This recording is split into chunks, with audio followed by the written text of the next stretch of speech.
Welcome to the channel. If you're looking to add a second Gmail account on your PC, you're in the right place. In this video, we'll walk you through the latest steps to do just that, so let's get started. First things first, open up your browser and go to gmail.com.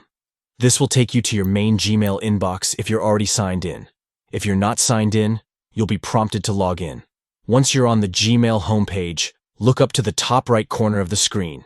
Right there, you'll see your profile picture or initial. Click on that. A small menu will appear. At the bottom of this menu, you'll see the option, Add another account. Go ahead and click that. Now, you'll be asked to enter the email address for the new Gmail account you want to add. Simply type in the email address, then click Next.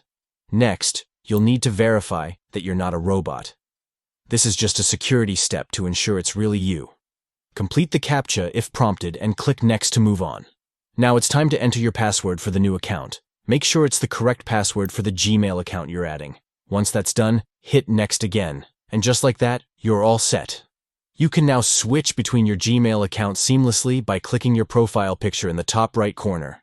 Gmail makes it easy to manage multiple accounts, so you can stay organized without signing in and out constantly. And that's it. Adding a second Gmail account on your PC is quick and simple thanks to this new update. If this guide helped you out, don't forget to like the video and subscribe for more helpful tutorials. See you in the next one.